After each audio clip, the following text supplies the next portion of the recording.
Oi, galera, tudo bom? Hoje eu vim aqui para passar para vocês alguns dos principais pontos do vestibular da URGS.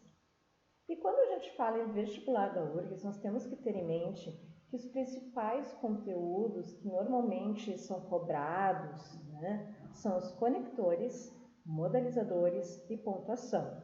Lembrando que os conectores e modalizadores nós já vimos em aula, e a pontuação, que é um conteúdo bem extenso, à parte, que também veremos aqui, certinho? Acompanha comigo aqui então. Bom, eu também vou disponibilizar para vocês alguns exemplos sobre o tipo de questão a ser cobrada no vestibular da URGS, sobre as conjunções, os nexos, sobre os pronomes e também sobre a pontuação. Bom, sobre as conjunções, qual é a função das conjunções? Elas têm a função de unir orações, estabelecer algum tipo de ideia, podendo ser de oposição, de concessão, de explicação, de adição, enfim.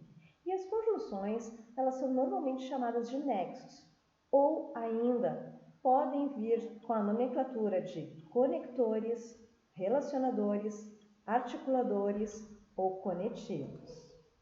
Coloco aqui para vocês a tabela das conjunções coordenativas, bem simplificada, tá? Só para vocês relembrarem quais são essas conjunções coordenativas. E ao lado eu coloco das conjunções subordinativas, que nós temos que ter em mente que essas conjunções fazem parte de um grupo maior de conjunções, certo? Bom, o que é exigido no vestibular da URGS? Que vocês saibam fazer a devida substituição de uma conjunção, de um nexo por outro, que tenha o mesmo sentido, ou seja, que sejam de sentidos equivalentes, e que vocês saibam ainda identificar qual é a ideia que está sendo expressa por ele. Aqui eu coloco para vocês algumas das questões que a URGS já utilizou no seu vestibular, tá? Então, se vocês separarem aqui, ó, URGS, URGS e URGS, vocês vão ver que a URGS sempre pede para que vocês voltem ao texto para conferir realmente, para fazer para que vocês possam fazer essa leitura, essa interpretação dos sentidos, da equivalência entre os sentidos, tanto que aparece aqui, volte lá na linha 1 e 2, lá na linha 22, lá na linha 1, certo? E aqui eu coloquei uma questão da PUC. A PUC não necessariamente cobra esse retorno de leitura no texto, tá? Aqui a gente poderia responder tranquilamente, né? Se vocês já têm noção do conteúdo, se já sabem as conjunções, e lendo essa questão, tranquilamente nós marcaríamos aqui a resposta C de condição. Muito bem, vamos adiante.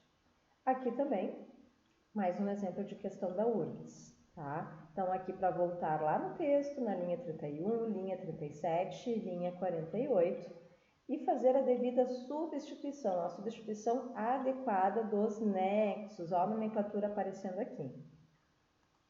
Mais um exemplo de questão da URGS, aqui do ano de 2010, pedindo a seguinte proposta de substituição dessas conjunções, dos nexos. De novo, voltando lá no texto para fazer essa troca.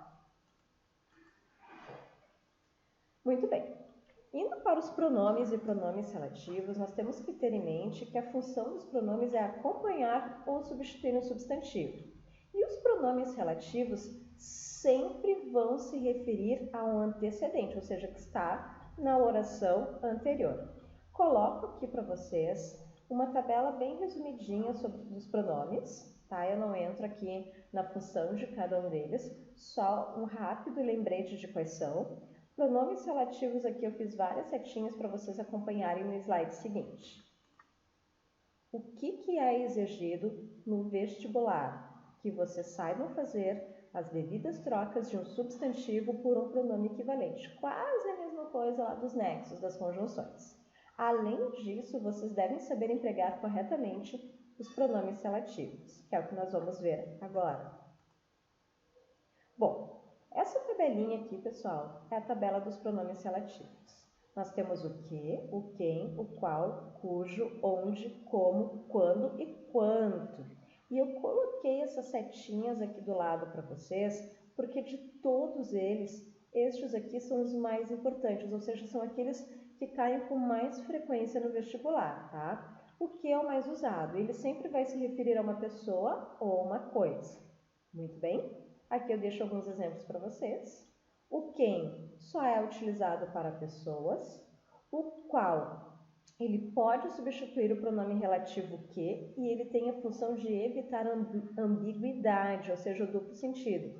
Como isso? Aqui no exemplo eu deixei uma frase para que vocês possam compreender muito bem, tá?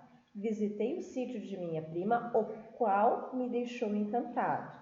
Se eu tivesse utilizado aqui, visitei o sítio de minha prima que me deixou encantado, eu teria uma ambiguidade, um duplo sentido. Quem é que me deixou encantado? O sítio ou a minha prima? Então, o qual evita esta ambiguidade, essa dupla interpretação.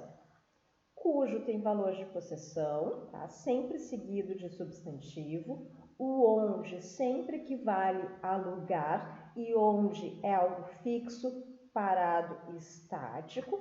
E eu coloco aqui para vocês que o aonde sempre tem noção de movimento, tá? Sempre indicando o movimento. Por exemplo, aonde pretendes ir hoje? O como equivale a pelo qual. Então, aqui no exemplo, não gostei do modo como ele se portou, ou seja, não gostei do modo pelo qual ele se portou. O quando refere-se sempre a tempo e equivale a em que, foi na época quando viajei para o Rio de Janeiro. E o quanto exige como antecedente um pronome indefinido, tudo, todos. No exemplo aqui, então, consegui tudo quanto sonhei. Então, eu tenho um antecedente aqui indefinido. Essa tabela dos pronomes relativos é de extrema importância para o vestibular da URGS, certo? Aqui eu coloco, então, algumas questões de como a URGS coloca as questões, o uso dos pronomes dentro do texto. Tá, ó. Aparece aqui ó, a retomada de elementos anteriormente referidos, então nós temos que voltar lá no texto. E aqui uma questão de substituição, de equivalência, certo? Aqui mais uma também, fazer a troca de pronome oblíquo, de referência, de substituição. Então, mais um exemplo do tipo de questão que a URGS cobra. Aqui mais uma também, ó, relação correta entre um pronome e a expressão, aquilo a que ela se refere, voltando no texto, sempre voltando no texto. Aqui, sobre o pronome quem, sobre o pronome ele, sobre a substituição de uma forma verbal, tá? Bem assim que aparece. Aqui mais uma de verdadeiro ou falso, utilizando aqui outros por aqui, nisso, e qual a sequência correta, certo? E aí nós vamos para a pontuação. Gente, a função da pontuação ela serve para indicar pausas de leitura, de entonação, de continuidade, de uma ideia, de uma dúvida, de uma hesitação, de elencar objetos. Tá? Coloquei aqui para vocês, digamos, o grosso, a nata dos sinais de pontuação. Então, coloquei o ponto final, ponto de interrogação, ponto de exclamação, reticências e ponto e vírgula. A única observação que eu faço aqui é quanto ao ponto de exclamação, onde eu coloquei para vocês aqui. Final de frase exclamativa ou volitiva. O que seria uma frase volitiva? São aquelas que desejam boa sorte, bom momento, são frases positivas, de positividade, tá? O que é exigido no vestibular? Que o aluno saiba empregar em especial as vírgulas, gente, vírgulas. Quando essas estiverem relacionadas com os termos da oração e saber identificar a função de cada sinal de pontuação, de cada um deles. Prestem atenção. Então, aqui eu coloquei para vocês qual é a função dos dois pontos. Anunciar uma citação, anunciar enumeração, aposto, explicação, consequência, esclarecimento. As aspas, nunca usamos aspas à toa, né, indiscriminadamente. Elas só podem ocorrer nos casos de arcaísmos, ou seja, palavras arcaicas, citações em que eu vou colocar na íntegra a citação, neologismos, ou seja, a criação de palavras novas, gírias, estrangeirismos, expressões populares ou na indicação de que uma determinada palavra está sendo usada com sentido diferente do habitual dela. Travessões indicam a fala de cada personagem ou mudança de interlocutor, tá?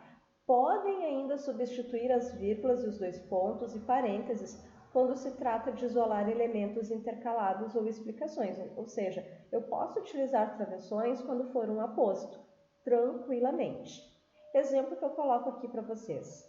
Havia perdido, desgraçadamente, todo o trabalho digitado a duras penas. Então, eu tenho aqui, tá? No caso, eu tenho um elemento que é para conferir uma maior ênfase, que está aqui separado por travessões, apenas para dar uma ênfase maior, conferir essa ênfase, tá? E os parênteses são empregados para destacar expressões, frases explicativas, reflexões, pensamentos e podem ser substituídos por travessões quando se trata de elementos intercalados, novamente, tá? Tranquilo até aqui, gente? Vamos adiante, então. A vírgula é um caso à parte. Nunca se separam por meio de vírgulas os termos da oração quando eles estiverem numa ordem direta. O que é uma ordem direta? Sujeito, verbo, complemento verbal e adjunto adverbial. Para quem não lembra disso, já expliquei aqui embaixo. Então, o meu sujeito, a fiscal, o meu verbo, entregou, meu complemento verbal, aprova aos vestibulandos e o meu adjunto adverbial, após o sinal. Não se separa o sujeito do seu verbo por meio de vírgula. Nunca, jamais. Quando usar a vírgula? Então, aqui é a utilização da vírgula para separar itens de uma série, para assinalar a supressão de um verbo, ou seja, eu vou omitir esse verbo, vou usar uma elipse nele. Ele prefere cinema, eu teatro, eu estou omitindo a fala deste verbo. Para separar adjunto adverbial deslocado, ó, prestando atenção no slide anterior, eu tenho uma ordem direta. Quando o meu adjunto adverbial vier deslocado, eu coloco a vírgula. Por exemplo, desde ontem à noite, vírgula, estou sentindo-me aflito. Ou seja, eu desloquei o meu adjunto adverbial para o início da oração. Tá? Uma observação aqui. Quando o adjunto adverbial é curtinho, e as gramáticas consideram curto quando ele tem até 3 sílabas, não é necessária a utilização da vírgula. Coloco aqui um exemplo para vocês. Ontem ele não estava se sentindo bem. Então, como eu tenho apenas 2 sílabas aqui, eu não preciso colocar a vírgula para separar esse adjunto adverbial. Para separar o aposto, então, lembrando aqui o aposto, uma informação, um complemento, uma explicação. Para separar o vocativo, sempre. Para separar o predicativo deslocado, ou seja, a qualidade do meu sujeito que veio deslocado dentro da oração, e para separar expressões explicativas, continuativas, conclusivas. Então, aqui, observe, por exemplo, a atitude deles. O que seriam essas expressões explicativas? Por isso, ou seja, desse modo, por exemplo, certinho? Vamos adiante. O emprego da vírgula entre as orações, tá? Então, para separar orações coordenadas assindéticas, ou seja, quando eu não utilizo conjunções, então eu vou colocar pausas por meio de vírgula. Para separar orações ligadas por conjunções coordenativas, então aqui algum exemplo. Para separar orações adjetivas explicativas. Para separar orações adverbiais, aqui mais um exemplo. E para separar orações adverbiais, especialmente quando forem longas, aquelas extremamente longas, precisamos dar uma pausa.